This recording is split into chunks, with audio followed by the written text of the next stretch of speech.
We fancy this week, boys and girls, because we got the red Solo Cup out. That's right. Red Solo Cup for the win. Get you a sip of that delicious beverage. Oh, yeah. I hit the spot. But welcome back to yet another episode of Sippin With Sin. We appreciate you all being here for another week and another episode, letting us grace your ear holes with our lovely, angelic voices. But we have a fun episode ahead. We got a fun episode. We got some stuff to talk about. And without further ado, we're going to bring in the one, the only, the dreadlock himself, the legendary Christian. How's it going? How's it going? It's good to be here another week. First off, Christian, you know, inquiring minds want to know. We got to ask the hot topics. Uh-huh. And it's directed at you. Why do you hate Evan Peters? Why do I don't why do you hate Evan Peters, Peters and why do you not like him in horror movies, and why do you think he's not a Scream King? I'm just coming at you from all sides right now. Just ambush. You did. It's fine. So to be honest, I actually like Evan Peters a lot. I think that he's really good. I think so. The first thing I saw Evan Peters in that I remember was Kick-Ass, and he was fine in that movie. He was supposed to be some comedic relief. He was he was the friend of like the main character. And I remember after seeing the movie, I watched some interviews with him in it, and he was very clearly high out of his fucking mind after that. So that was weird. And then the next thing I remember seeing him in was American Horror Story, like the first season, the Murder House best season. And I thought it was fantastic. So ever since then, I've been Evan Peters stan ever since. And I think he's first doing season well American for Horror himself. Story, best season, without a doubt. I think it's definitely one of the best seasons for sure. I don't know if it's the best season. What season would you put up there with one? Let's see. Let me think. So I'm trying to remember because I didn't watch all of them. After a while, they start to like blend together. But you have Murder House, then you have season 2 was Asylum, right? The Asylum season. Here's the thing. If the Asylum season had a better ending, I would have liked that the most. It was solid to a point. It just which a lot of them. I feel like a lot of them start good and then they just kind of shit the bed. Yeah, like the thing is, like with Murder House, the reason why that season is so good is for a couple of reasons. One, it was the first one of that we saw, and so we didn't know anything that was going into the characters. And two, the ending was very safe. You know, spoiler warning, but if you haven't seen it, I'm about to spoil the shit out of it. But so if you die in the house, then you're trapped. Your soul or whatever is trapped in the house forever, like on the house grounds forever.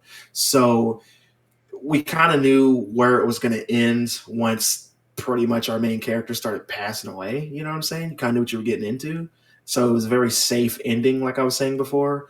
But I did really like Asylum. The ending just wasn't good. That's the problem. I still want to know which one you think's better in Murder House. Like, I'm really intrigued. Better than Murder House. Let me see. So this third one was the Coven of Witches, right? That was the Coven one.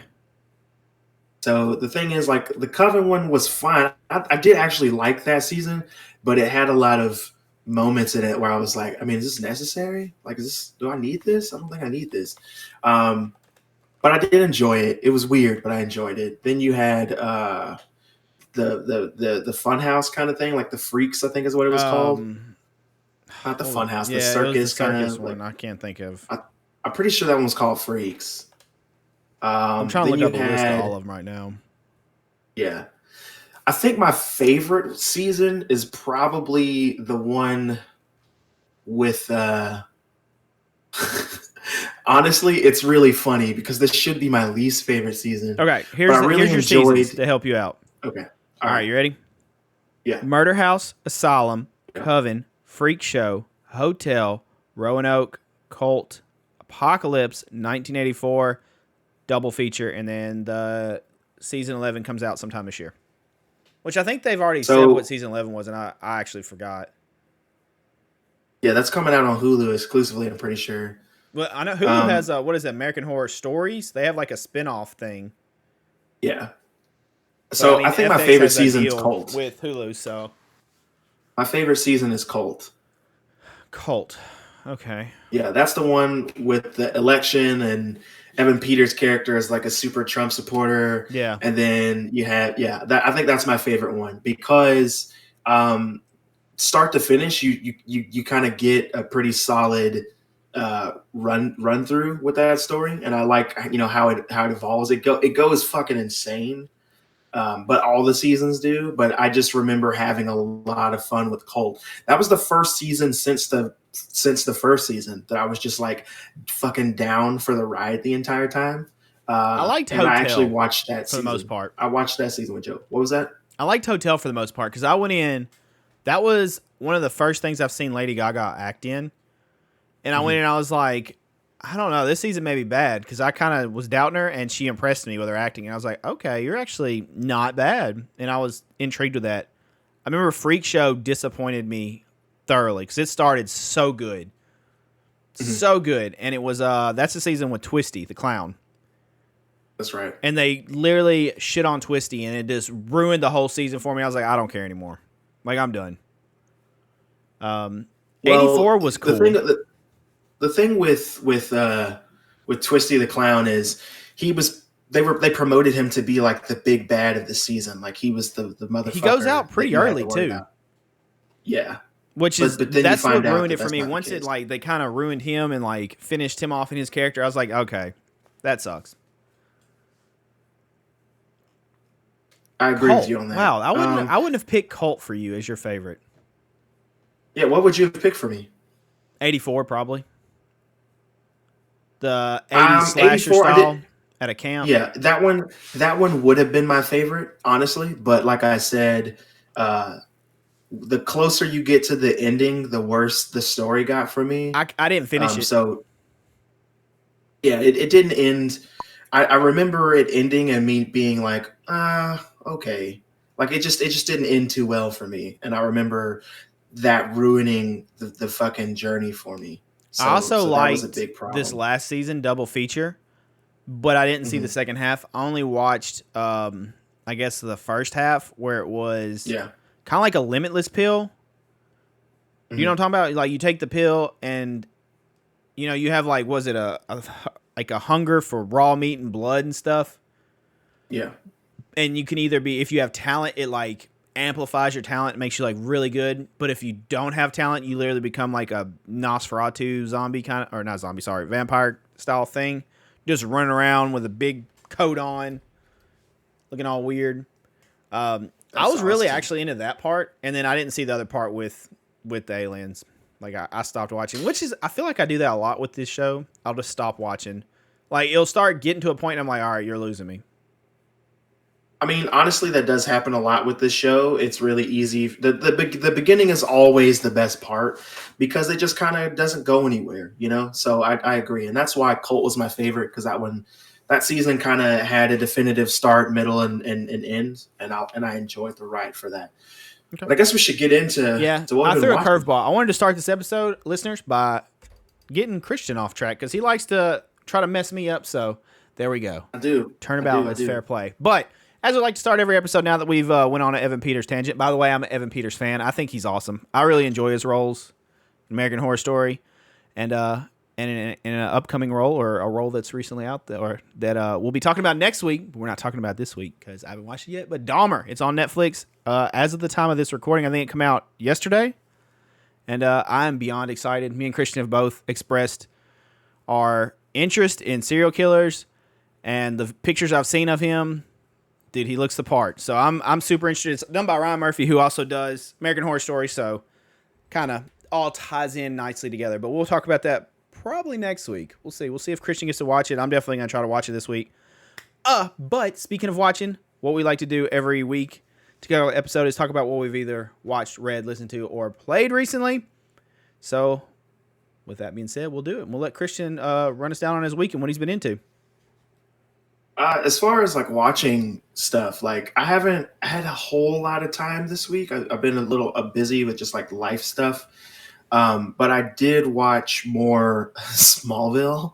I'm still on the Smallville journey.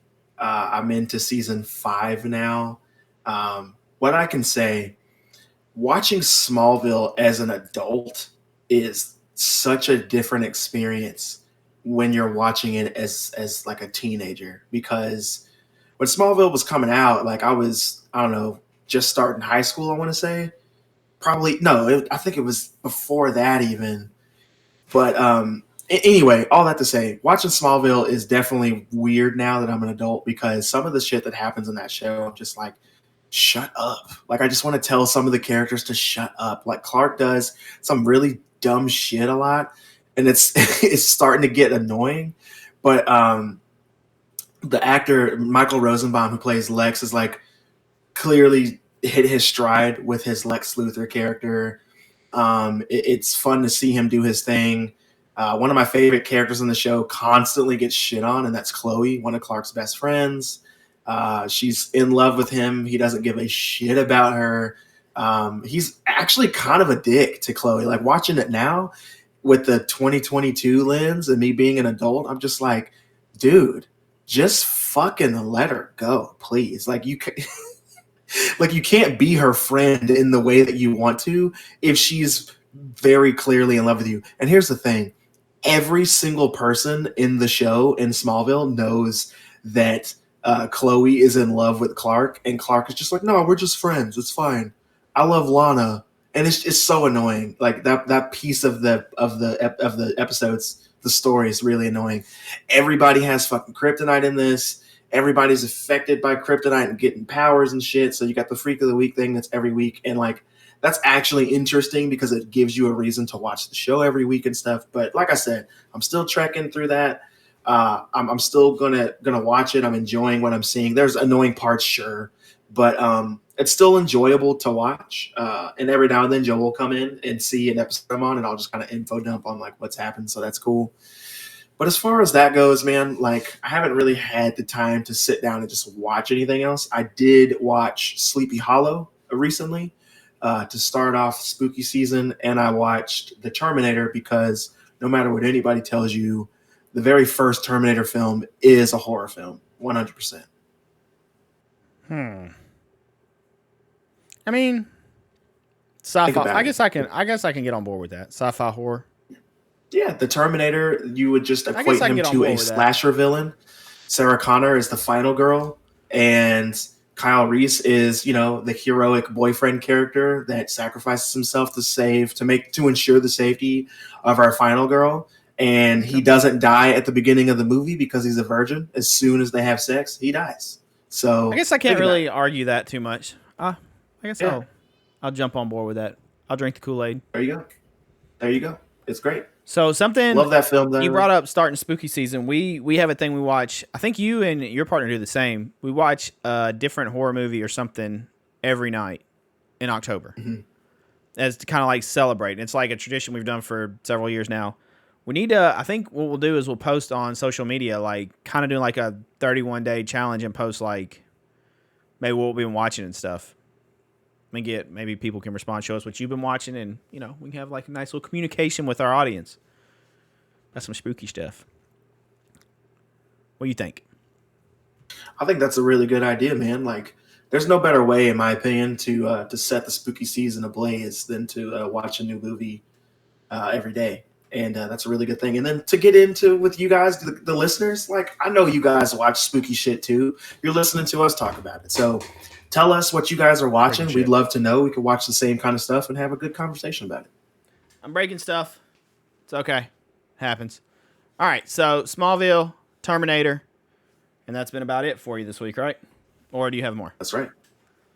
As far as watching stuff, that's about it. I haven't had a whole lot of time to do much else. Of course, I've watched some stuff that we're going to talk about, but other than that, no. Okay. Take a sip of my beverage. For me this week, so already talked about, I'm excited for next week. I can't wait to watch Dahmer. Super stoked for that. I played a game that we've talked about before. It was only a demo when we talked about it before, but I played Metal Hellsinger on stream. And Christian, I feel like this is a game that's like perfect for you, because I know how much you love the Doom games and you love the Doom soundtrack. You're a big advocate of it. You've talked about it extensively with me. So I think this is a game right up your alley because it's a rhythm shooter and it's very Doomish. Dude, the music slaps. The music's really good. Like, you can't help but to, like, kind of bob your head to the beat while you're doing it. Because, like, as you build up, like, combos or, like, score, you know, as you're doing well, like, getting perfects with the rhythm, like, you're on beat shooting and stuff like that, it adds another layer to the song. So, like, you'll start, like, basic, like, drums and maybe, like, guitar riff.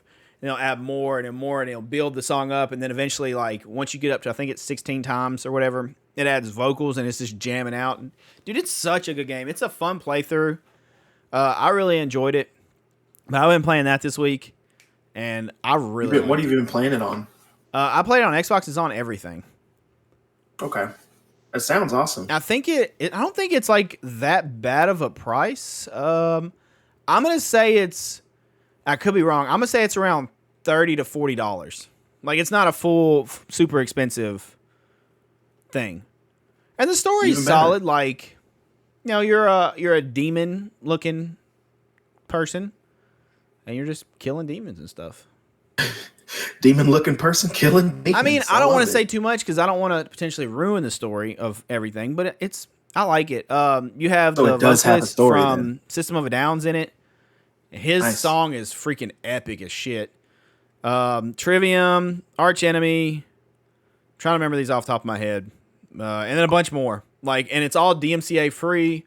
They even said they're going to release the soundtrack for it, like with the full songs. DMCA free, like use them on your streams or whatever. It was a lot of fun. I actually really enjoyed it. And it was actually a little challenging in parts. I was like, well, shit. But super fun game. I liked it. Metal Hellsinger. Check it out. Christian, I really think you would love it. I really do. It sounds like something I'd definitely be into, so I like that. As much as you like Doom, it's like that style. And just slaying out the whole time. Like, pretty much you're just like going from one end of the level to the next. You slay out and kill like enemies, and then you'll have like a boss each level. Oh, all right. And a different song each level. So it's cool. Other than that, I had an event we went to that kind of fell in my lap. So I believe we've talked about them before, but one of my favorite current bands out right now is Ice Nine Kills. They take two things I love with metal and breakdowns and all the goodness that is metal, and then they take horror and they put them together like an Oreo cookie or peanut butter and jelly and make this delicious awesomeness. And they have a crazy theatric stage show, you know, with whatever horror song they're talking about or horror movie they're talking about in their song. And so it's a band me and the missus have been wanting to see live. We follow their albums, you know, we listen to their albums regularly. They're perfect for spooky season, literally like perfect band for spooky season. So we've been hoping to see them.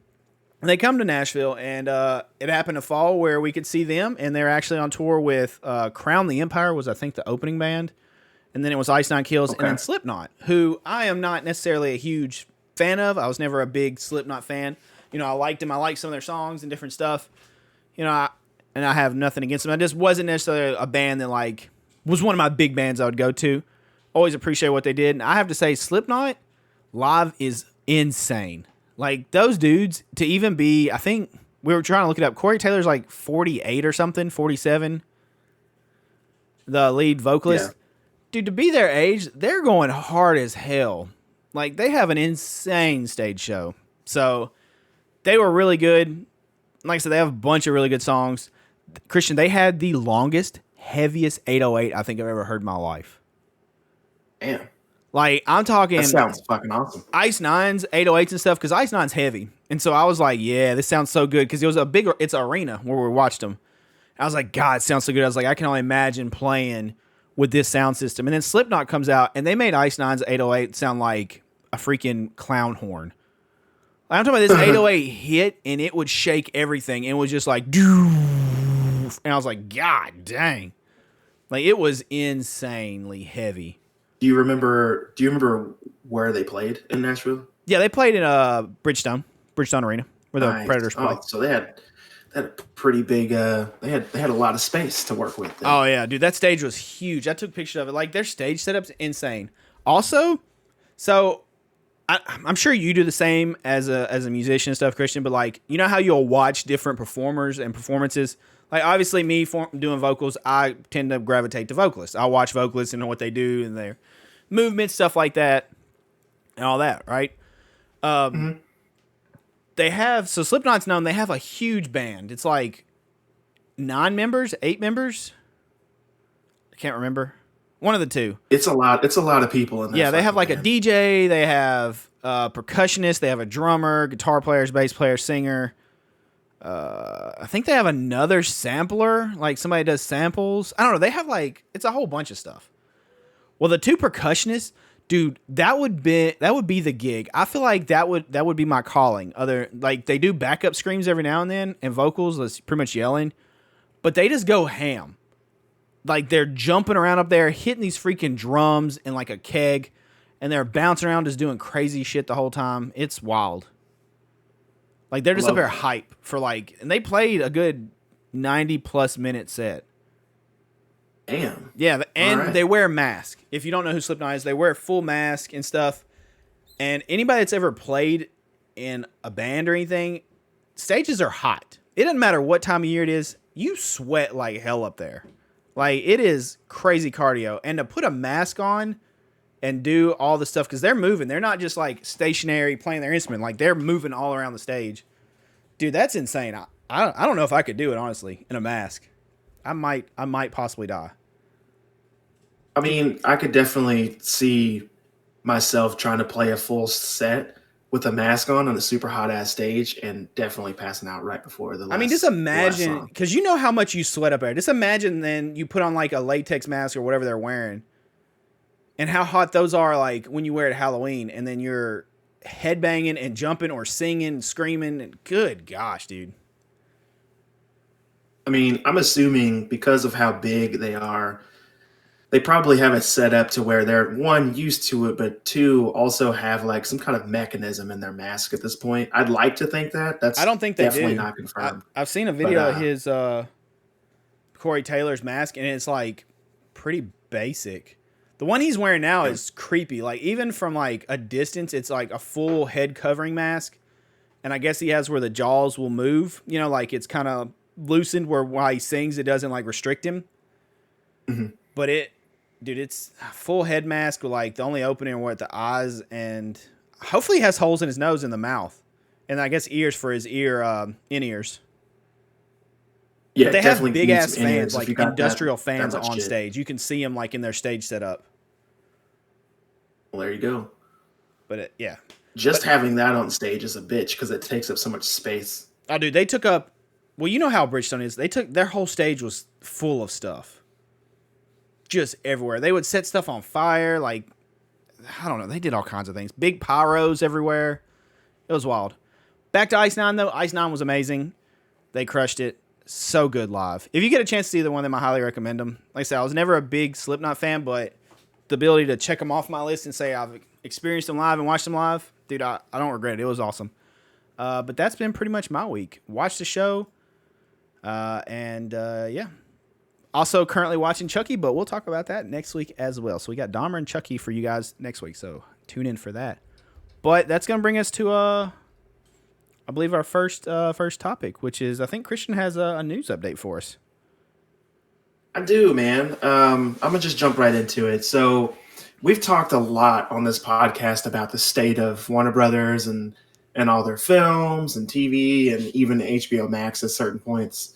We know that Zaslav bought the company, and he told us a bunch of shit, a couple months ago, about how he wanted to change some things and what he wanted it to look like, and that Superman was a big deal for them and all this shit. But the only real updates that we've gotten from them have been like The Rock talking about Black Adam and talking about Black Adam and talking about Black Adam and more talking about fucking Black Adam. So we've been talking about Black Adam is what you're trying to tell me.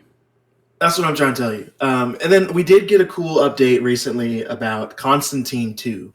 So Keanu Reeves and the director are coming back to do another Constantine film, a sequel. And I'm actually super excited about that. And I think that's just like an easy win, because even though that version of Constantine isn't really the version of Constantine that we love from the comics and whatnot, it was still a very enjoyable film. I really did like that. And it came out at the perfect time for me to be into it as well. So I really like that. And we get to see that come back. So I'm super excited for that. Aside from that, though, the news is that it is not yet fully confirmed, but there is a big rumor that is credited by a lot of really good sources that Warner Brothers is most likely going to be sold to Universal Studios in 2024. So that gives Zaslav a year to make some money, to make some tax cuts, to delete a whole bunch of shit, and to set some things in motion just to sell it off again to Universal. And that could be, I mean, the possibilities of where they could go with that are endless, essentially. But like, is it a good thing? Is it a bad thing? Like, I don't know.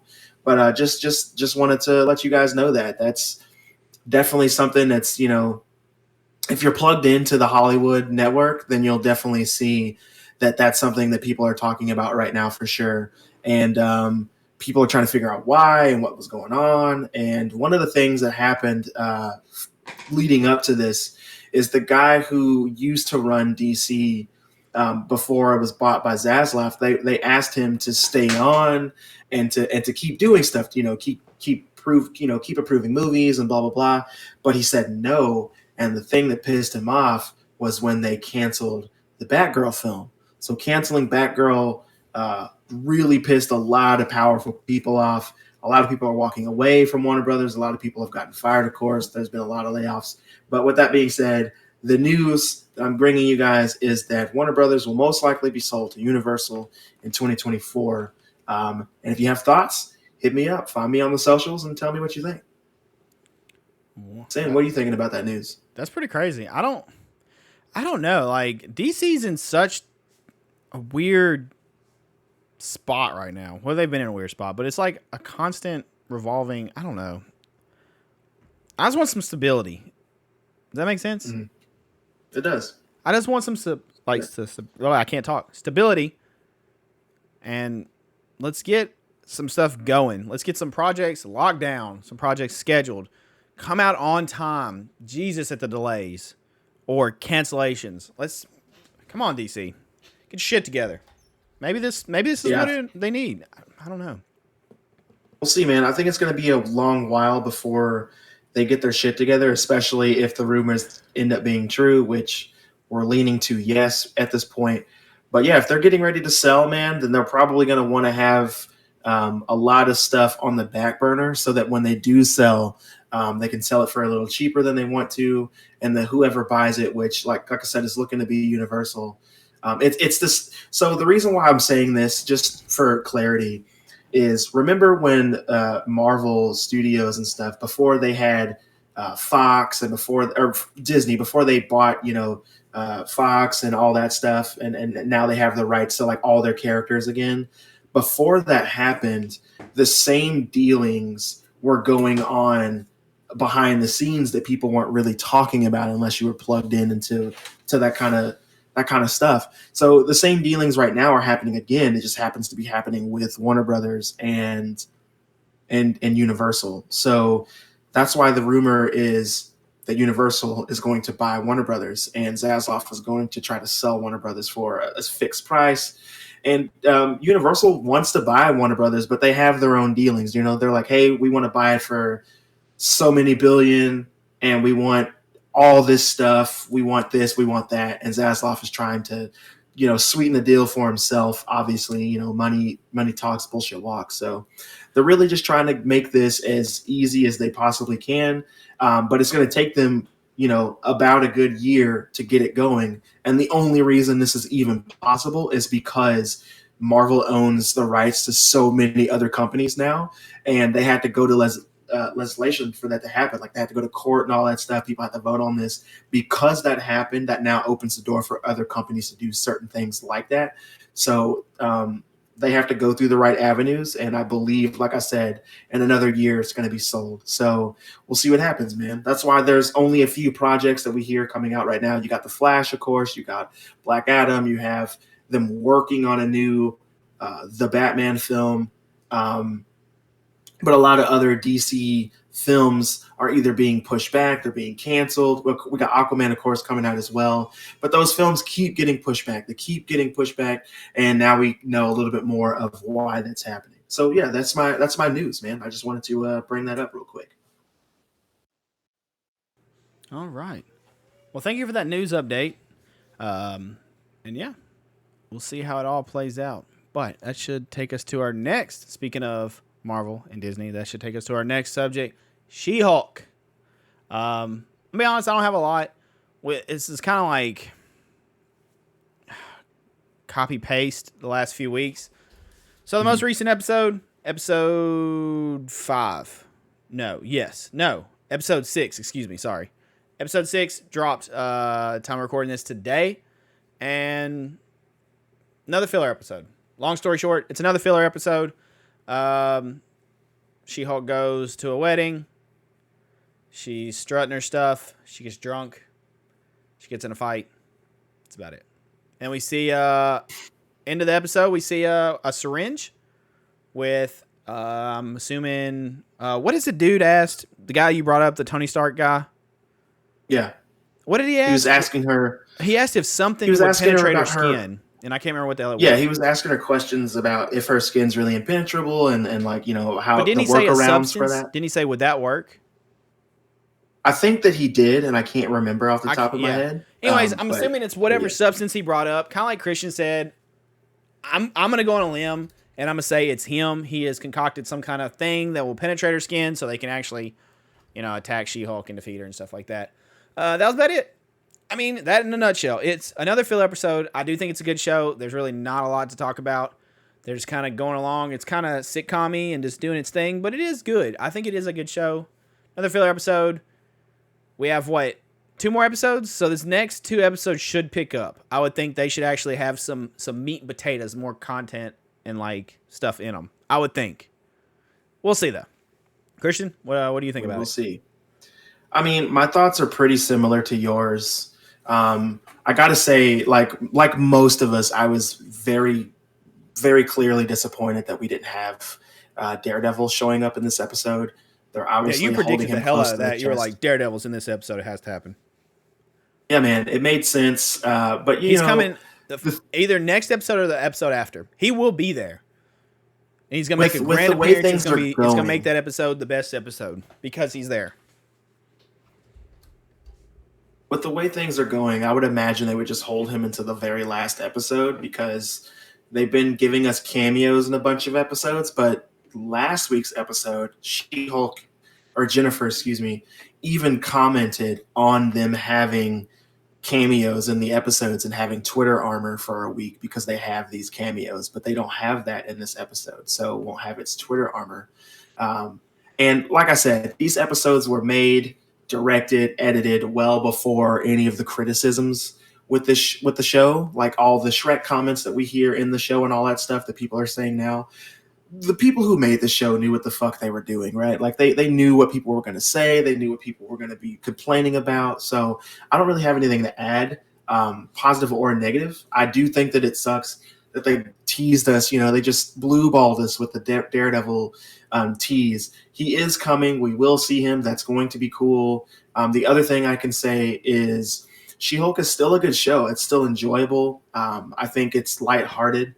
It's silly. It's just what Marvel needs because I believe once their Secret Invasion show starts and then they have all these other movies come out with the Kang Dynasty and stuff, I think things will get dark again. So they're just lightening. It's like the calm before the storm. A lot of stuff is going to happen. It's going to be real funny, real light.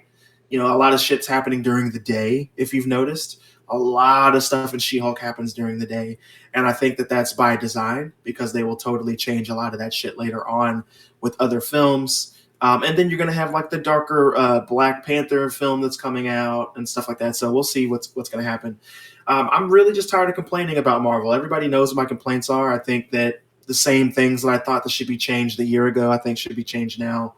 I just want to see the characters that I actually give a shit about do more stuff. She-Hulk being one of them. I would love to see She-Hulk do more things that She-Hulk does. I would love to see just more She-Hulk in general. So I don't have anything bad, man. I enjoyed it. I think it's fine. Her fight with Titania is cool to look at. The CGI is getting a little bit better. To me. She is very annoying. She's nothing like her character in the comics, but Marvel tends to do that as well. They tell us they're going to give us a character that we love, and then they take everything that we love about that character, pour a whole bunch of water on top of it, and then serve it to us. So that's kind of how it goes. Gotcha. All right. Yeah. Short and sweet. We don't have a lot about it. I mean, another filler episode, but is what it is. Next 2 episodes, I'm hoping. I think that's it. I think there's 8 in this season, so surely they'll. Usually they pick up the one before the last one, so hopefully we'll get some good stuff and some Daredevil. That's what I'm waiting on. Daredevil. But that takes us to the next juicy topic that we do have stuff to talk about, and that would be the House of the Dragon. That's right. Absolutely. Fire, blood, and incest. You know, all the stuff that goes with it. House of the Dragon, episode 5. Right? Am I on the right? Yeah. Dude, my episodes, doing back to back, I get those mixed up every now and then. But yeah, episode 5, We Light the Way. Christian, you just want to go in? I know you have detailed notes, but I'm still loving this show. I do have detailed notes. One thing I do want to say right away before I forget. So the missus likes to go on, it's like a TikTok rabbit hole. She has found some TikTok person that has, I guess, theories about Game of Thrones and backs them up, all kinds of stuff. Anyways, we've been debating for a while now what exactly is wrong with Viserys. Because Viserys clearly has something wrong with him. Is it a skin thing? Is it cancer? Like, I know it's symbolism, and me and you talked about that last week, that, you know, he's not fit for the throne, and it's breaking him down, his body's giving out, and he can't handle it. All that stuff, right? We understand symbolism. They come out, and I guess maybe Patty Constantine, the actor, has said that it's some form of leprosy that Viserys has, which is interesting. And I know in trailers and stuff, we're seeing at some point it's going to get so bad that he's actually going to wear like almost like a Phantom of the Opera mask. He's going to be wearing like a gold mask for part of his face. So it's only going to continue to get worse. But I want to throw that out before I forgot about it because that was a nice little tidbit of knowledge. But apparently, I'm guessing it's a form of leprosy. So there we go. So that was actually like the first thing I was going to say. It is confirmed leprosy. Is it full-fledged leprosy? Because I don't really know how there would be a different form. Like, it just has to be leprosy, right? Yeah, I mean, leprosy, loss of limbs, falling off, whatnot. He definitely has that. All that shit. Mm-hmm. So we have, that's definitely what he has for sure. That is confirmed. The actor, Patty Constantine, did say that for sure. So, yeah, that is absolutely, he is dying from leprosy. That his character is passing away slowly. Is that a slow death? Painful. It is slow and painful, and it sucks. Yeah, it's so we definitely have that. But you were correct. This episode is called We Light the Way, which is letting you know what's going to happen, especially if you're a fan of the book at all, what we got going on with that. So the episode starts with gray skies again. We're in Runestone following Prince Daemon's wife, Lady Rhea. And she is the one that he's referred to plenty of times at this point as the bronze bitch, and she is hunting deer. I gotta say though, like, I remembered this from the book that I haven't spoiled for you in past episodes, but in the book she falls off of her horse and cracks her head on a stone, but she doesn't die immediately. She suffers for 9 fucking days and then she dies. But Damon's not there when she dies. He's actually still fighting in the war, the Bloodstone War. I thought it was implied, though, because isn't that what the director said? Like, that line, how she falls and cracks her head, or like the way it's wrote, he said it always kind of implied to him that did Damon have something to do with it? Well, no, because if you read the books, he wasn't around to do that. So it was an unfortunate accident, but we got to add a little drama, a little spice to this fucking show. She went out like a G, though. She was no sissy. She was no snowflake. She was talking shit to the end. I mean, that's not how I would have phrased it, but she definitely went out like a motherfucking G for sure. I will say that. But if you look at it, though, notice that Rhea went for her weapon first. Daemon showed up. He's completely unarmed. He didn't even have a sword on him, nothing. So she goes for her weapon first. He sees her reaching for her bow, and then she goes to shoot when she falls off her horse because her horse gets spooked. So Daemon, if you watch, he actually goes to steady that horse and then sees that she's paralyzed. That's why he like steps on her arm and shit, and he notices that she can't really feel anything. So she taunts him, like that's her whole thing, right?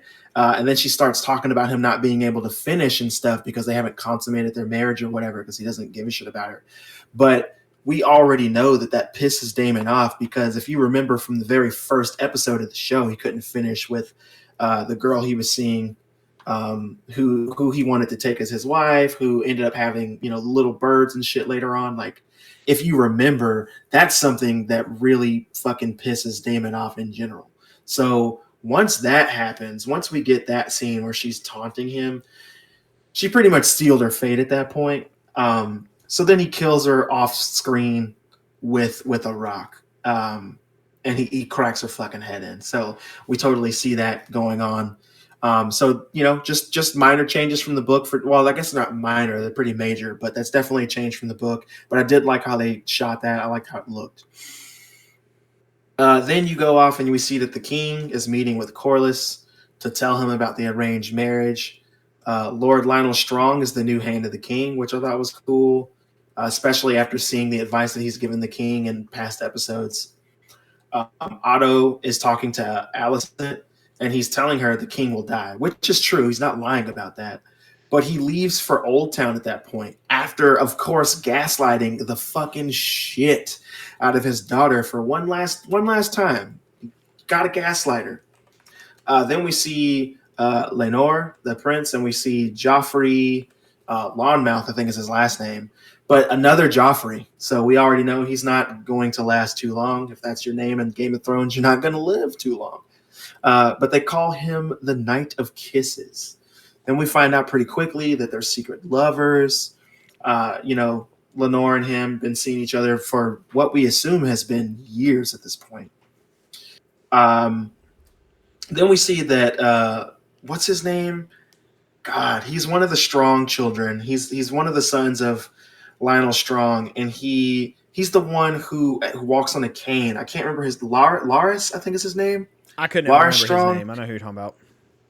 He's a motherfucking rat is what he is, dude. Because he softly, if you notice when he's talking to Alicent, when we meet those two characters together and by the weirwood tree, he compares her to a flower.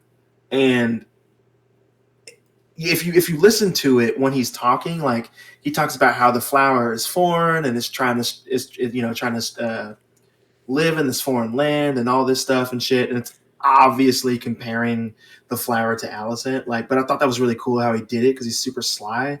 And this guy's a slimy son of a bitch. You get that immediately, but we kind of already knew that too, because if you remember when we first met him, he wanted to sit down with all those gossiping ladies, I think, is how we met him. But anyway, he compares Alicent to the flower. His father just took over her father's job, but he offers himself to Alicent as an ally, immediately.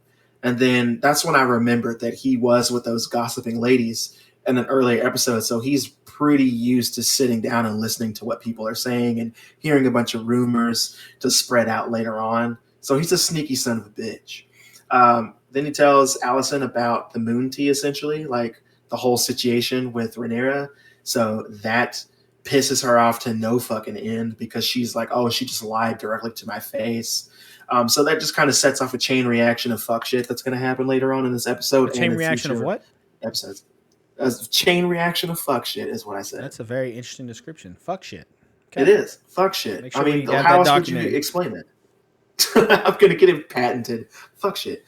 Then when the king actually does meet Corlys and his wife, notice this is the very first time we've seen the king refuse a drink because she offers him a drink and he declines it. That's how we know that boy is sick. He's sick at this point. So we already know. That's the first thing I noticed when she showed up and, she tried to shake his hand and obviously we know that he's lost fingers at this point. So that probably hurts like a motherfucker. Plus leprosy as well doesn't make it any easier. So he's just not having a good time. He offers Rhaenyra's hand to Corlys' son. We hear about that. But Corlys, this is what I'll say. Corlys obviously is still pretty fucking salty about the situation to begin with, but not only is he salty about it, he immediately starts asking about succession and what's going to happen. And if, what their future heirs will have, which last name they'll have, if they'll bear the name Targaryen or Valyrian, all of that stuff, he's on it immediately. Then the king pretty much tells them, they'll be Valerian until one of them accepts the throne, and regardless of their gender, and then they will be Targaryen once they accept the throne. Like, that's what we're doing. I'm not going to have my line die with Rhaenyra. They're going to be Targaryens regardless. So we totally get that from this immediately. He shuts that shit down with the fucking quickness. So I thought that was awesome of him to say. Then you see that Rhaenyra and Lenore, they're walking along the beach, and she's pretty much just hitting them up with that fucking arrangement immediately. And like they play around with it, and the words they use are really cute and shit. And they start comparing it to food that they like and shit like that. I thought that was really cute. But essentially, they're gonna do their duty. They're gonna get married. But after they get married and produce kids, they're going to do whatever the fuck they want. She's going to see who she wants to see. He can see whoever he wants to see, and they'll just keep it at that. They won't tell anybody. It'll just be their little secret. And I thought it was really cool how she presented him with that. He was kind of confused about it, obviously, too, like when they first when she starts talking to him about it. But, I mean, you can't really get a better deal back in those times. So he accepts. Then you see Sir Kristen Cole on the boat when she leaves after all this, and he's pretty much asking her to run away with him and get married and just, be nomads essentially. And she declines that because, I mean, realistically, that's not a good idea. He's trying to get married to her for love and also to regain his honor back because he knows what he's done. Like, his honor is done for, and he's a super dutiful man. So we get that, and she declines his ass, and she wants to keep it as it is. She wants to keep doing what she does. And Kristen Cole, he pretty much told her, like, I don't want to be your whore, and he storms off. You know what I'm saying? So in modern terms, he pretty much tells her, I don't want to be your side dude anymore. I want to be your main dude. She tells him no. Because, I mean, that's why you're the side dude. So it's really funny. I thought that was cool to see. Rhaenyra was kind of cold in that point of the show, but it made sense for her. Like, the deal that he was coming to her with didn't make sense because she really does like him, but I don't know if she's in love with him, though. That's the thing. She might have love for him, but I don't think she's in love with him. So that was cool to see. Aside from that, I think that's different from the books as well, because in the book, that moment was in her room. She was a whole lot meaner, and he immediately becomes her enemy after that. Like, she declines, but she's a pretty big asshole when she declines that. And then after that moment, he's like immediately her sworn enemy, and kind of runs off to Alicent after that. But in the show, we keep going. The king arrives home. He has a life alert moment, and then Alicent doesn't give a fuck, bro. This is the first time we've seen Alicent just be super cold to the king. So, like, she sees him fall off his horse, and he needs life alert. He needs help, and he can't get out. So all his people are coming to pick Humpty up again. And she just kind of stands there and watches from above. And then she goes later on, but she doesn't go to the king. She goes to do some other shit. She actually calls in Sir Kristen Cole, and she starts questioning him about, Rhaenyra and Daemon, but she doesn't word it that way. She just kind of cryptically asks him questions about the rumors that are going around. And this motherfucker, without even clarifying what he's admitting to, just immediately spills the beans and just gives away, yeah, I did it. I'm sorry. I smashed it, bro. I don't know what to say. Just kill me quick. Don't torture me. And she's like, nah, you can go. And he's a little confused by that, and he's freaking out because, at this time, him sleeping with the princess at this point, especially taking her fucking virginity, bro, like, that is a means to torture. They would torture the shit out of him after stripping him of every title that he had. And then he would just be tortured for days on end before he actually died. So that's why he was like, please just kill me quick, honorful. I just want to do it that way. And that's not what happened. She just let him go because she's going to use him later. But I just can't believe that he admits to him and Rhaenyra smashing that quick, though. He didn't even realize what she was asking him. Like, that moment really got me. And it was some really good drama as well. But after that, we see two dragons arrive. It's like Meleys and Sea Smoke. Sea Smoke is white, Meleys is red. And those are the dragons that belong to the Valerian children. So Lenore and I forget his sister's name. I apologize. I literally can't remember her fucking name right now. But they show up, and then that's when we start the fucking feast, bro. The wedding feast.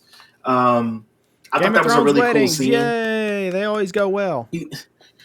Nothing bad ever happens at a No, Game of it's always a Thrones smooth wedding. sailing adventure.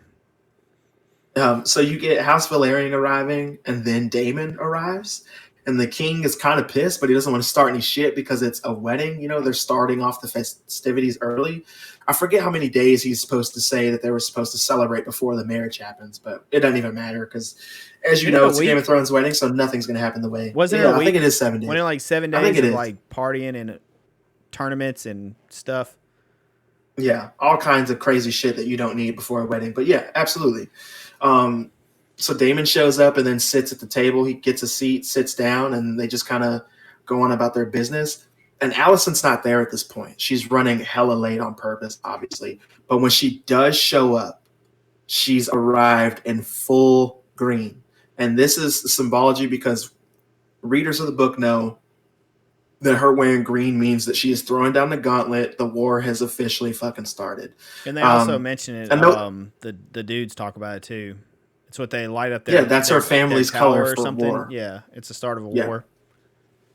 Yeah, that's why we light the way. That's the episode title. That's where that comes from. They light the way. They lit the way for the previous war that saw the Targaryens go into power, rise to power, if you will.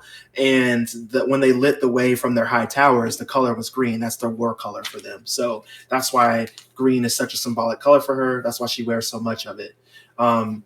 So another thing that I peeped immediately was when she sits down, she refers to Rhaenyra as stepdaughter, and she's never done that before.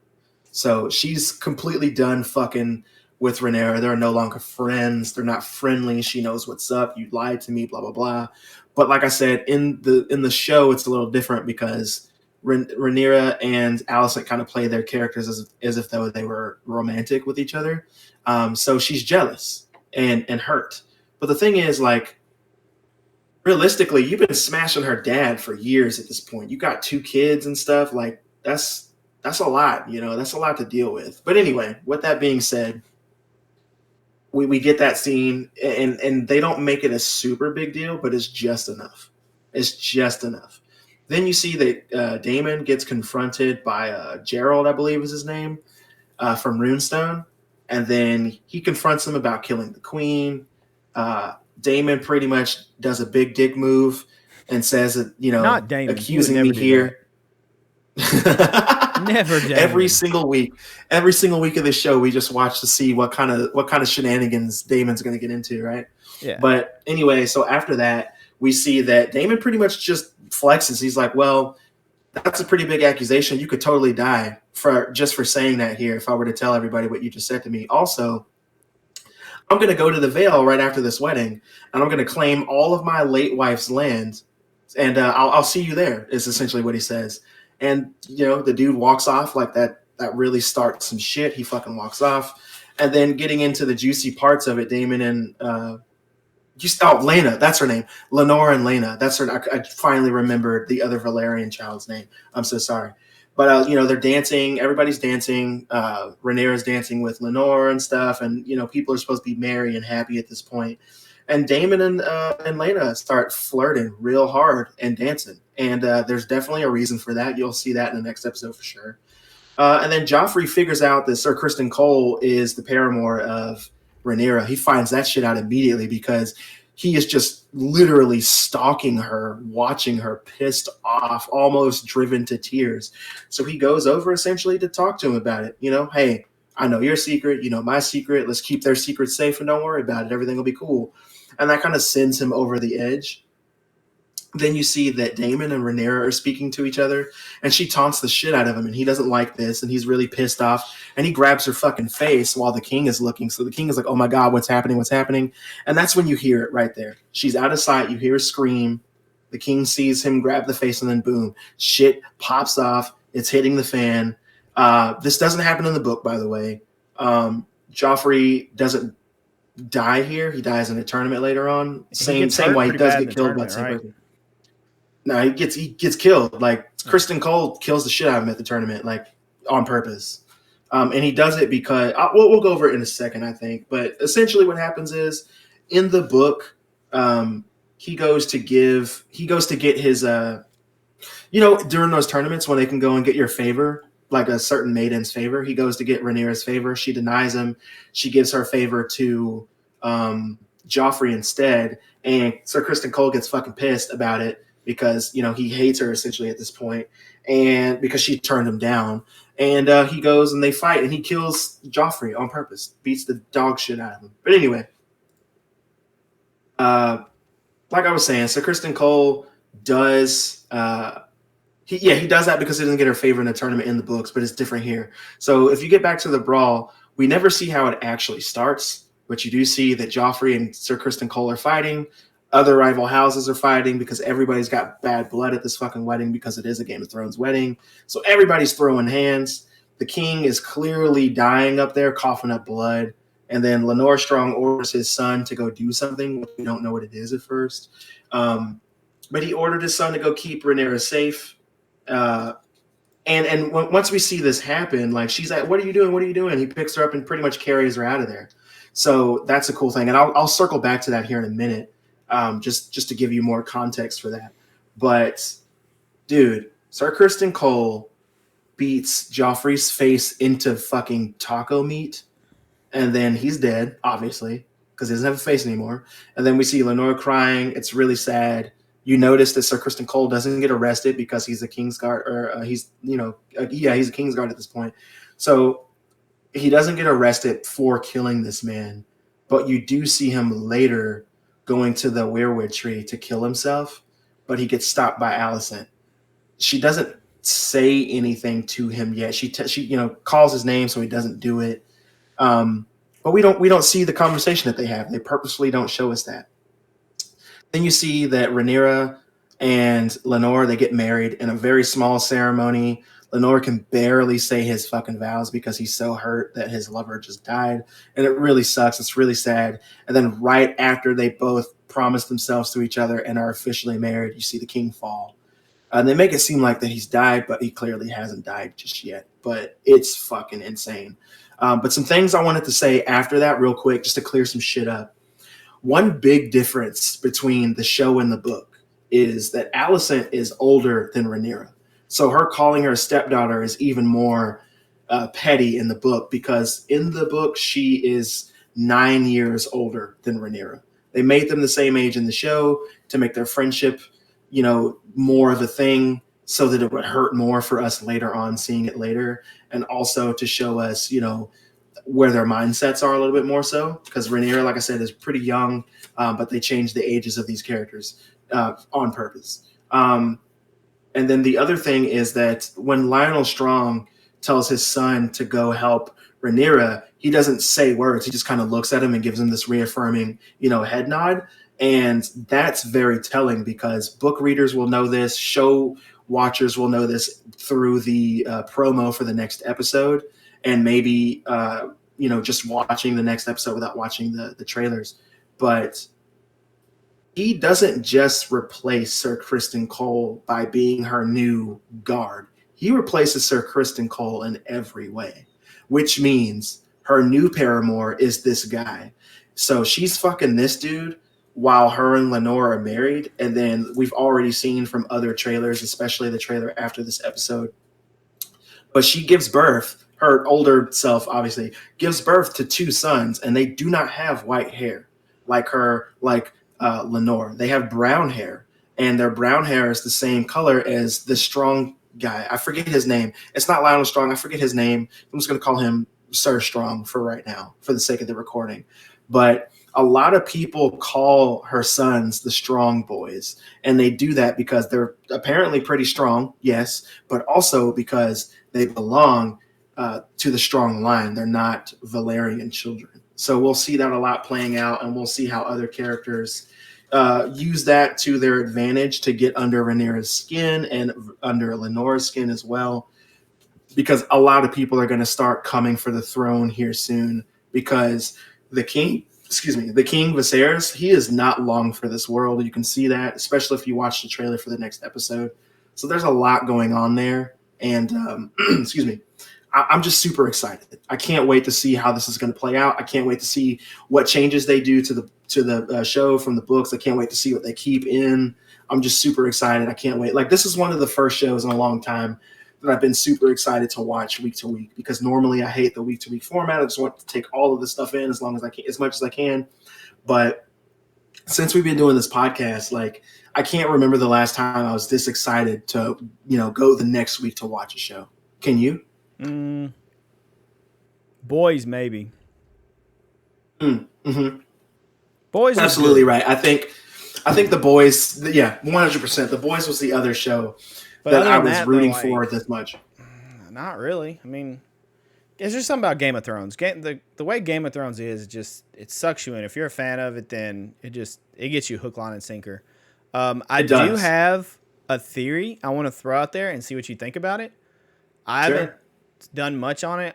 There's another one the missus had heard of. Do you think Damon has grayscale? I think that's what it's called. Grayscale. No. There's right some now, theory about him wearing stuff around his neck, that he's got some grayscale or something going on, and that's why he was wearing stuff higher up his neck to cover it. No. So to answer your question, no. So really quick, before I say this, I just want everybody listening to know, like, I'm about to get into some super spoiler territory for the books and the show for House of Dragon. So if you don't want to hear any spoilers, skip ahead a little bit. But I'm about to go into those starting 3, 2, 1. So in the book, and I'm assuming in the show, we get the scene in this episode where Damon and Lena are flirting really hardcore. They do end up getting married. They do end up having children, and they ride dragons together and all that. You see them together. Yeah. You do see that. But they totally get married, and he clearly isn't over the fact that his niece that he's in love with is getting married. So he does get married to the next best thing, in his opinion. And, it is political, yes, but he still kind of likes her. It's cool. But they will meet up again. So this whole uncle-niece situation, it's not over. We're definitely going to see more. If they follow the books at all, then we will see that their relationship definitely blossoms a lot more than it should. And consequences happen because of that. So this will not be their last marriages, that's for sure. So, yeah, man, I'm excited to see what they're going to do for it. But those are my thoughts. That's not so quick of a rundown, but it is a rundown of this episode of House of the Dragon. Those are also my thoughts, and I would love to keep up with everyone else and their thoughts on this show as well. So hit us up on our socials with your opinions and what you think about the episodes, or even stuff that we say. We would love to hear back on how everybody else is enjoying it, or if you hate it, why you hate it. Just give us some feedback on it. I think if you say to me that you hate the show, I'm going to look you dead in your eyeballs and call you a fucking liar. Because if you say you hate it, I want like a good descriptive reason why, not just because. Don't say I hate it, it sucks. Like, I want to know why you hate it. I want you to explain what your reason for disliking it is. I will say this is one of the only shows, Game of Thrones pretty much in general, is one of the only shows where you see a strong female protagonist, at least to us, a strong female protagonist, and people aren't complaining that the show has a strong female protagonist. Because, like, She-Hulk, for an example, it's not the best show I've ever seen. It's not my favorite. I do love the character from the comics, and I think the show is very interesting in its own way. But so many fucking people complain about She-Hulk, not because the show is bad, but because it's about a woman. People like and to complain, she though. talks about men. It's so annoying. That's the age we're in. They're going to complain no matter what you do. Literally. Yeah, but complain about something that makes sense. Like, complain because the show isn't good for X, Y, and Z. Don't complain because She-Hulk is... Like, one of the complaints I heard before the show came out and right when the first episode came out was, oh my God, they're making her so strong. They're making her stronger than the Hulk. Is she supposed to be weak? But that's the thing. They were like, she's stronger than the Hulk. And I was like, no, she's not. If you watch the episode, they clearly show you that she's weaker. Clearly. But people don't really pay attention to those types of things because, like I said, they want to complain. And I just think that it's crazy. But anyway, I really enjoy the show. I love seeing shows with strong female characters, especially strong female characters that do stuff other than, like be a damsel that complain. Like these characters have agency. They are doing shit. Yes, it's devious as piss, but that's Game of Thrones. Matters. Though. It's all devious. Yeah, exactly. It shows like how cutthroat that is at that level. And that's why Sir Kristen Cole is so fucking mad at Rhaenyra, because in his eyes, he can't see why somebody would want to play this game, right? But if you think about it, if he would have thought about it for just a fucking second. Throne, excuse me. Yeah. But the thing is, like, Rhaenyra, even though she's young, her entire life has been to play this game. So for him to come in as somebody on the outside and tell her, I really don't want you to play this game, I want you to just go away with me, it's like a big slap in the face, because that's her entire life. So I love seeing stuff like that. I love breaking it down. I love looking into it way more than I probably should. It just makes it more entertaining. I also think... But anyway, again, those are my thoughts. This last episode, I believe, was the last... I'm guessing it's the last time we'll see the younger actresses. I call them younger actresses. I don't know how old they really are. But the younger forms of Rhaenyra and Alicent Hightower. I believe we have our other older forms of them will start being like the main focus moving forward, right? I don't think we can get any more of their younger selves, correct? Yeah, that's it, man. Well, this is the last time we see them. So they essentially did like half the season younger, and the other half will be older, and I'm assuming it'll just be them moving forward until their untimely demises. That's right. I'm guessing. I don't know. Unless they've got another set of actresses for... I don't know how they've got it set up. But so I think that was it for the younger ones. And I thought they did a good job. I liked them. It's been a good show. I have no complaints on it. I look forward to watching it. I enjoy watching it. It's something I look forward to every week. And I love Game of Thrones. I love the world. I love the way it's set up. I enjoy it. Yeah, I have no complaints. Zero complaints in it. Good. Has the brutality. It gives me enough of pretty much everything I need, I feel like. It's a good story. You pay attention to it. You get your brutality, your fights, your all that stuff. Good character. Usually good character development, I would say, for the most part. Like if you look over like the long arcs and everything. And Daemon, you get kind of like you said, what asshole thing is Daemon gonna do this week? It's kind of like you look forward to it. What will he do? What dick move will Daemon pull on this episode of House of the Dragon? Great show, though. But yeah, man. That was a very nice breakdown, sir. Good job. Thank you. We'll give you a round of applause for that. But I believe that's all. Do what? I said I appreciate that. I'll take it. Yes, sir. I believe that's all of our topics, and that means it's time that we... Pass the whiskey. That's right. Get your whiskeys ready. Get your drink ready. Get your whatever beverage you're having, because it's last call, folks. Whiskey!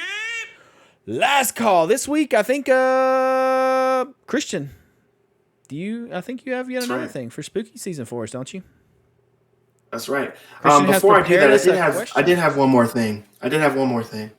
I watched the trailer for the new Hellraiser movie coming to Hulu this week. And I watched the trailer about 3 times. It was fucking fantastic. I loved everything about it. When's the movie come out? I loved the changes that they made. The Hellraiser trailer came out. No, when's the movie come out though for Hellraiser? It comes out October 5th, I want to say. Oh, so in another week. Okay. Yeah. Oh. But I gotta say, man. So in the trailer, we see a couple of things that really stood out to me. That just, I'm telling you, man, I fucking love these things that I saw. One of those things being Pinhead in action. I loved this new Pinhead. I love the actress that they have to play the character. I love the visuals of the film itself. It's very dark, it's gritty, but it looks really clean at the same time. They've taken a lot of the leather out of the costumes that we're used to seeing for the Cenobites, but they left enough in to where you can recognize these characters. They've added some new Cenobites. I love that. And I'm just super excited for what they showed us. Like, they showed us just enough in this trailer.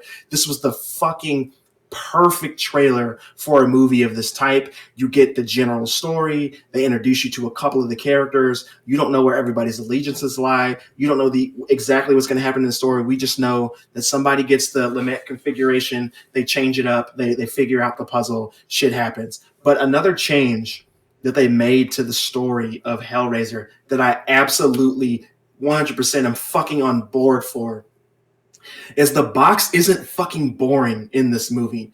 You don't just, twist it a little bit and then it figures itself out. Like, it has several completions that we see in this trailer that they show us immediately. You solve the puzzle in one way, it collects some blood. You solve the puzzle another way, it collects some of your blood. But the more you do this, the more blood it collects, and then the Xenobites come for you. I love that change. This is something that I've always wanted. The box looking in all these different forms, I hope that's merchandise that they start selling because I will buy it. I want it. Oh my God. And then the last thing I wanted to gush over really quickly was Pinhead's voice. I don't care what anybody says. That shit is fantastic. Pinhead if you is can't a get female Doug now Bradley, for the first time, correct? Yeah, played by a female character or a female actor. But what I got to say is the voice that they have for Pinhead, it's fantastic. If you can't get Doug Bradley to come back to do it because of reasons, this is how you do Pinhead. Do you know why he's not coming back? I mean, he's so old, man. I just think that they wanted to do a new thing. Gotcha. And if they brought Doug Bradley back, I didn't know. I'm not 100% positive, so I don't want to lie to you. So I'll just say I don't know. I'll try to figure it out for next podcast episode we do. But I love this trailer. I watched it 3 times. It's fantastic. I can't wait for this movie to come out. I'm ready. This is one of those films that you look at and you're like, this could have easily gone to theaters. That's what I'm thinking. Like, I'll say this last thing and I'm done. If you compare this trailer to the trailer for Prey, it makes more sense why Prey came out on Hulu and less sense why Hellraiser is coming out on Hulu and it should be in theaters. I'm glad it's coming out on Hulu because I can watch it when I want to, but it's definitely something that I would pay to go see just solely based on the trailers that I've seen so far. And I hope that's all they show us. I just want the movie after this, and I wanted to tell you my thoughts on the movie after I watch it. But those are my thoughts on the Hellraiser trailer. If you haven't seen it, do yourself a favor because you are doing yourself a disservice by not experiencing the shit I just witnessed. We'll definitely have a breakdown of it when it comes out because I plan on watching as well. I haven't seen the trailer myself. We've been busy, but I plan on checking it out. I try to avoid a lot of trailers. I've avoided a lot of Halloween Ends trailers just because I don't want anything to ruin it because they have a bad habit of oversharing in trailers, and I don't want that. I just want to experience it the first time without being like, oh, that's from the trailer. Oh, that's from the trailer. Or seeing like I definitely didn't watch. I watched the very first little teaser trailer that they showed of Halloween months ago. I did watch that, and after that, I got everything I needed. I haven't seen anything else. I don't want to see anything else. I'm going to be honest. I actually think that Halloween Ends is going to be garbage. I really do. I think it's going to be trash. I think it's going to be fucking boo-boo shoes, but I'm going to go see it anyway. Give it a chance. I'm worried it is. I'm seeing a lot of stuff saying you'll never expect the ending. The ending's crazy. It's all this stuff, and I'm like, don't do anything stupid. I'm concerned. I am concerned going into it. I hope it's not hot trash. I hope it's not boo-boo shoes, but I'm going to watch it. And I'm sure I'll own it because I have to because I have all the Halloweens. So, yeah. Okay. I still haven't bought Ends or Kills yet. Actually, I don't have Kills. I have 2018. I don't have Kills. Whoops. But I have all the others. All right, man. So you ready for that last call question? All right, last call question. Pass the whiskey. Passing the whiskey. Okay, now for real, we're on last call, guys. That was like a pre-last call. We were like getting you ready. Get the other drink it real quick. Now you're on last call. Now this is it. You don't have to go home, but you gotta get the hell up out of here. Last call question. Let's go. What you got, Christian? All right. So in keeping with the questions that I've asked you before, I want you to picture Nightmare on Elm Street. Mm-hmm. You're writing this movie. You're about to pitch it to me because I'm a studio and I'm going to give you the green light on whatever it is you want to do with the next Nightmare on Elm Street film. Tell me how this movie is written. Give me the general story of it. If there's any actors or actresses in this that you definitely want, let me know. But tell me how you would write your sinful version of Nightmare on Elm Street. Is it already greenlit? You got to tell me it's greenlit. You got to tell me. No, what if it's we're greenlit, doing. then you mind your damn business and you just wait till No, I put it's it in the not. theater. No, okay. Oh, no. Nightmare on Elm Street. First and foremost, the elephant in the room. Freddy Krueger's Robert Englund. I will not stand for anyone else but Robert Englund. And here's how I'm pitching Robert Englund for you, because Robert Englund is 70s easily, right? Like I actually don't know how old he is. We've talked about this. I think he's in his 70s though. I don't think he's 80. He's real old at this point, man. Look, we're doing one movie, one off. That's it. We're finishing it. There's 7 movies currently out there. Nightmare on Elm Street, not counting Freddy vs. Jason. If you count that, he's been in 8. Whatever. 7 movies on Nightmare on Elm Street. We're doing 8, and we're calling it The Final Nightmare. Robert Englund is Freddy. We are wrapping everything up with this movie. We are not doing a trilogy. We're not doing a one-off. Doesn't matter how much money it makes. We're going out with a bang. Robert Englund is too old to set up for future movies. We're ending it right. So Robert Englund is my Freddy. I am hiring. Are you ready for this, Christian? Mm-hmm. But are you ready? Jonathan Craven is going to direct this. Okay. Which is, those who don't know, that's Wes Craven, the creator of Nightmare on Elm Street. That's his son, Jonathan Craven. And Jonathan Craven's done stuff like Hills Have Eyes, I believe, and some other things. I can't think of all the stuff he's done right now on top of my head. But, all right. So, I'm bringing back Robert Englund, first and foremost. Jonathan Craven's directing. I'm bringing back Nancy.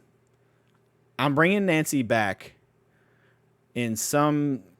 She's going to be there. I want her to come back to be there for the end kind of thing. Kind of a Laurie deal, but not to that extent. And I want the person that takes Freddy out to be either Jonathan Craven, because they broke the fourth wall and they changed the whole thing and made where Wes Craven was in the movie before this, which would have been New Nightmare, right? Is that what I'm thinking of? Mm-hmm. Wes Craven was in it. Robert Englund played themselves, all that, whatever. Wes Craven passed away a couple years ago. Several years ago. How many years has it been? Shit, man. I can't remember off the top of my head. Honestly, I have to look it up. I'm trying to look. I'm trying to remember what movie it was. Anyways, Wes Craven's gone. So, in some shape or form, we have an ode to Wes Craven. Maybe Freddy gets Wes something. Or it's implied Wes, passed away. I want either Nancy to have a child named Wes, or I want Jonathan Craven to break that wall and do like his dad did in the previous and be there and be the one to take out Freddy. Almost kind of like an ode to whoever originally gave birth to Freddy. Those that know the original Nightmare on Elm Street are going to take out Freddy. How exactly Freddy gets taken out, I'm not sure. Probably, the most poetic would be something with the furnace, right? And I think that was done in the previous one. That would be the most poetic, but I don't know. Not sure how I'd take him out. Trying to think who else I would want in it. But it would be billed as the last, kind of like the last ride, the final nightmare. This is it. Like, how do we take out Freddy? And it's gonna be, pretty much the basic premise for all of them. Like, something happens. Maybe Wes Craven passes at the beginning. We address that elephant in the room. It's announced he's passed. Passes in his sleep or something. I'm not really sure how Wes Craven actually passed away. Do you know? Off the top of my head, I'm not right at the moment because my only thought is how you're doing this movie. My only thought is what? How you're going to write this movie. Okay. Wes Craven passes away, which then starts the whole fear. Then Freddy's back, doing Freddy things. And we're going to get Nancy, and pretty much Freddy's got unfinished business. Like, he can't stop. And we're going to have Nancy back. It'd be really cool if you could throw a Johnny Depp cameo in there. Yes, Johnny Depp is dead. I'm 100% aware of it. But if you could somehow throw a vision, like bring Johnny Depp for some kind of cameo as like Glenn or whatever, back messing with Nancy, that would be super cool. But But yeah, I would build it as the final nightmare. I wouldn't do a trilogy. I wouldn't do more than that because to me, Robert Englund will forever be Freddy, and I can't. Right now, I can't think of anybody else to play Freddy to pick up that role. Like nothing feels right, and I have a horrible taste in my mouth from the reboot that they did. But yeah, Well, that's why you get to write your own. yeah. I mean, I don't know. I think it would be really poetic though to have, since Wes isn't there to do it himself. Because I mean, you could have Nancy do it, and maybe you can have them all together like doing it. But I feel like one of the Cravens, since this was born from him, taking out Freddy would be kind of cool. And I guess you couldn't do the Furnace because that's been done. I'm trying to think of how you could take him out forever. I really don't know. You could take Freddy out forever? Yeah, because that's going to be... He lives in dreams and stuff. I mean... I don't know. I don't know how you would take him out forever, but this would be it. You would have to take him out because Robert Englund's too old to pull a trilogy or a... And I wouldn't want to. I would want to have one good film to end it on. And then, Hollywood would probably pick it up later and reboot it and all that crap. But... I wouldn't want to conclude that. I feel like 8 films is a nice conclusion. It would be kind of hard to spin the story after what they spin last time because you had everybody. Robert Englund was there talking about playing Freddy, and Heather, I can't think of her last name, was Nancy, and so forth and all that. But that's what I think I would do. I would have some form of bringing that Robert Englund one last go. That's it. Okay. What about you? What would you do? If I were going to do a Nightmare on Elm Street film, I would probably just start fresh. So you would reboot completely. It would be like a requel for me almost. So the events of the first, at least the first one and the third one would be in continuity still. And the second one is kind of lives in its own world, to be honest with you. But I think I would definitely have new kids in this movie. I would definitely have a new Freddy. I would have a new everything and do that. Because the thing is this, for everybody who's going to be your Freddy? See, that's like a big thing for me with this. Like anybody you can put, Nick Castle's my Michael, Kane Hodder's my Jason. We kind of talked about that. But Freddy, there's only Robert Englund because of how Freddy is. Like technically he's behind a prosthetic and makeup and all that. But his face, it's not a mask, and how he talks and how he acts. So that's going to be really picky for me. I would definitely have the prosthetics back for Freddy instead of doing CGI for his face. Who would you do? I would have a brand new Freddy. As far as who I would cast for Freddy, I'm not sure just yet who I would cast. I could kind of think about it as I'm telling you how I would craft the story. But I would definitely do new people. So I would kind of just have it to where in my story, I think what I would do is have a new set of kids looking up. I'll probably have it to where kids are looking up. I'm trying to figure out the way to say this. They would be looking up lore and legends in this lore, and they would stumble upon true Freddy. Crime but stuff. I think that it would be cool, kind of like that. But I think it would be cool if the name, because it's still in their town, right? So I think it would be cool if the name Freddy was redacted from all this stuff, and then they finally get a hold of. They finally get a hold of the real name, so they know that his name is Fred Krueger. They would look into the backstory, and then this would start reigniting people thinking about the character later on.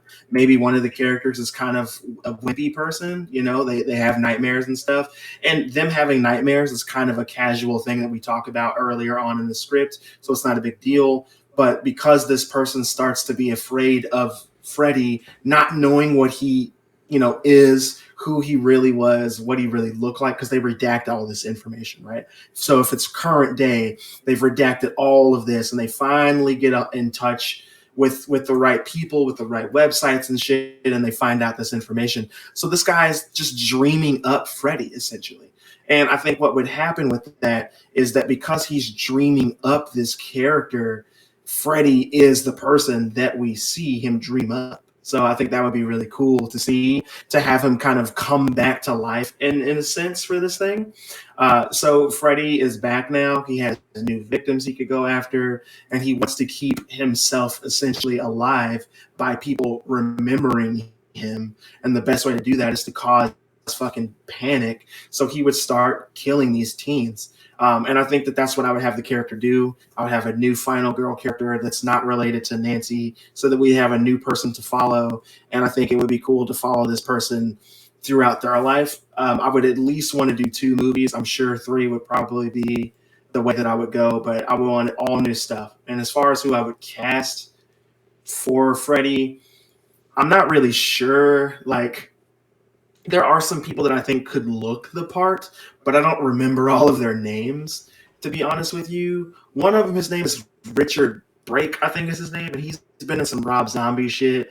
He was in I'm trying to think the last movie I saw him in. Have you seen you remember Rob Zombie's Halloween 2? I actually fucking hate that movie. But the beginning of that movie, when Michael kills those 2 people in the ambulance. Do you remember that scene? Yes. No, it's not the ambulance. It's isn't it like it paramedic? a hearse Who is thing? it? No, it's like, you know what I mean? I thought Like it was it's dead by their I guess it is an ambulance. Yeah. Yeah, it's paramedics. It's the guy that cusses way too much Yeah, in I know who that you're talking scene. Let's just say fuck. Yeah, I mean, I think he would look the part enough to do that. There's another actor I know. His name's Mark Pellegrino, I think. He's the guy who played Lucifer in Supernatural. I would look at him. I would look at Kevin Bacon probably, because he could probably do the role. I wouldn't have Freddy making a whole lot of jokes, by the way. This would be more so Nightmare 1 version of Freddy, where he doesn't crack. He's not MTV Freddy at this point.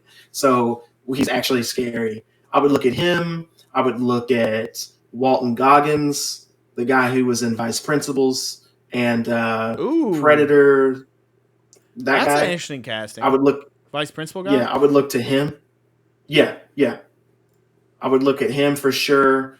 I would look at possibly Adam Driver. He has a big ass nose, but I think that could work because he's not a bad actor. I actually like him. I've noticed a lot of. I mean, he probably wouldn't do it, but like, I'm just giving you the people Vice Principal guy is intriguing though. Yeah, he's my number one pick right now. I would say his build actually might fit too. Yeah, he's definitely my number one pick right now. I wouldn't want somebody famous that's already done a horror character like Bill Skarsgård. Like, I wouldn't want him to do it just because he's Pennywise to me now. So I wouldn't worry about that. And I wouldn't want to get somebody that has a giant build either. So like Tom Hardy, somebody like him, he's too big. If I got it. So my main choices for Freddy would be Walton Goggins, the guy from Vice Principals, Mark Pellegrino, the guy who was Lucifer in Supernatural. And then there's 2 other actors, Jamie whatever Bauer, I think his name. He's the guy who played Vecna. I would ask him to do it for sure. Okay, we've already seen I would put him up there too. Oh, yeah. The Mark guy from Supernatural. That's Rita's husband from Dexter. Yes. Okay, yes. I know who you're talking about now.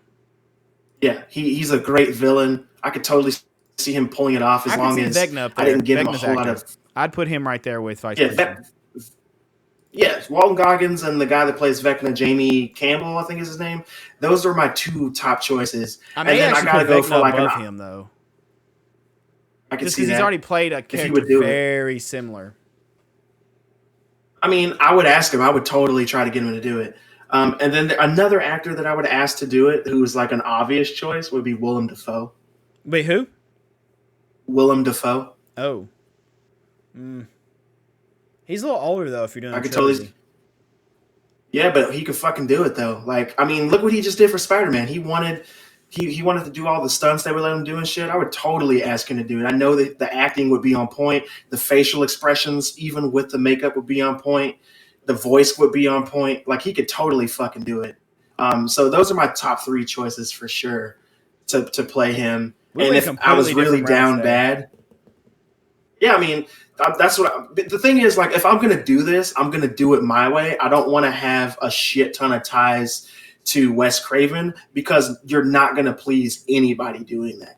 So I would want to take that out. Now I would name characters after Wes for sure. I would dedicate the movie to Wes Craven and his family for sure. I would do everything in my power to make this like it was, but I would want to keep this movie as creepy as possible. So remember in the original Nightmare on Elm Street when you see Nancy in the school dreaming and she sees Tina's dead body being drugged in the body bag? Huh? You remember that scene? Do what? I'm sorry, what? Did you hear anything I just said? You're breaking up a little bit. What? I'm sorry, what was that? So in the original Nightmare on Elm Street film, there's a scene where Nancy is dreaming in school when she goes back to class, and you see Tina's dead body being drugged in the body bag. Yes. Yeah. I want the movie to have that feeling throughout. I want it to feel like that, the atmosphere be like that throughout. So the dream sequences are what we really focus on. I want nice sets. I want the lighting to be perfect. I want Freddy to pretty much be in darkness for most of the film. I don't want a bunch of scenes of him out in the day. I don't want a lot of scenes of him in the sun, because that's not what Freddy is. Freddy haunts your dreams and not your good dreams. He haunts your nightmares. So I want the nightmare scenes in this film to really feel like such. So that's what I would be focusing on in this film for sure. And I would need an actor like Walter Goggins, an actor like Mark Pellegrino, an actor like Jamie Campbell to pull this off, because I know that they could be creepy in those scenes if they need to be. So I would have the atmosphere would be there. Obviously, Freddy would have his fedora. He would have the messed up teeth. He would have the scraggly voice for sure that we would punch up after the After Effects for sure. He would have the same sweater and the dusty brown pants and the dusty ass looking boots. And of course, he would have his famous claw glove. Of course, you can't not have Freddy without that. I would absolutely want that. But I would want to showcase Freddy's powers in this film, and not just telekinesis and popping up in your dreams and cracking jokes. Like, I would want to show you what Freddy can do in these films. So that's what I would do 100%. Okay. And no, they do not kill Freddy at the end of the movie. Not because I think Freddy is like a god or anything, but as long as there is a person out there who knows who Freddy is, and they get scared and have nightmares, they dream about him. That's what makes it hard to kill him. That's power. why I had trouble having a distinctive way to kill him, because as long as someone remembers him, he's always technically alive. And that's what I was going to tell you. In the first movie and second movie, because I'm going to do 3. So in the first 2 movies, you can't kill him in these movies. You can subdue him. You can trap him. You can forget him. We're definitely going to reintroduce Hypnosil to these films. And that's how they keep it going. And then in the last film, the third one, I think we would kill him in the last one, and he would go to hell. And that's in that one, just kind of like he did. And Jason Goes to Hell, you would actually see the process of Freddy going to hell. I think would be the best. But that's how I would do those movies, man. And that's it. You definitely put some thought into that. Yeah, man, I did. You got me on the spot. I don't know. I'm partial to Robert Englund, but I do like the Vecna guy possibly as cast. Like, I can actually picture him, if done right, as a pretty decent Freddy. But that's going to be hard. Yeah. Like, regardless of who gets cast, I'm going to be really peculiar about. Just because, I don't know. I tend to always lean to the originals. But that is not a bad idea. But that's going to do it for this episode, boys and girls. We are done. We've talked about everything. And if you'd like your question to be featured on Last Call, hit us up on Gilda, gilda.gg/sinisterpack. We would love to answer your question, have it featured on a podcast. There's also channels in there for socials where you can connect with us on social media. Episode chat, topic suggestions, show us your drinks, and Last Call questions, as well as Sinister Tales, where you can post personal stories or stuff you found on the internet to be on the Sinister Tales segment. You can find Sippin With Sin on social media, Twitter, Instagram, Facebook, and TikTok at Sippin With Sin, SIPPIN with Sin. Go follow us. Go say hello to us. You can drop your Last Call questions on any of those socials. Just DM us and let us know. Slide in those DMs. Hit us up with, suggestions, Last Call questions, Sinister Tales, whatever. Every episode comes out on Wednesdays, 8 a.m. Central Time on all podcast platforms that I know of. Apple, Spotify, Google Podcast, Overcast, Anchor.fm, all that stuff. 8 a.m. every Wednesday, Central Time. 8 a.m. Wednesdays, Central Time. You can also watch the video version on my YouTube, youtube.com/IamSinister, 8 a.m. Central Time, Wednesdays. Same thing. Go subscribe. Go show some love over there. You can, we love to hear comments on that as well. You can find me on my social medias, Twitter, Instagram, IamSinisterTV. You can find me live streaming on Twitch, twitch.tv/IamSinisterTV, Facebook Gaming, fb.gg/IamSinisterTV, and TikTok at IamSinisterTV. Live stream on all those. Come hang on the stream, say hello. And yeah, that's pretty much it for me. Would love to drop a follow, say hello. I'm from the podcast. And yeah, Christian, where can the lovely folks find you to talk to you?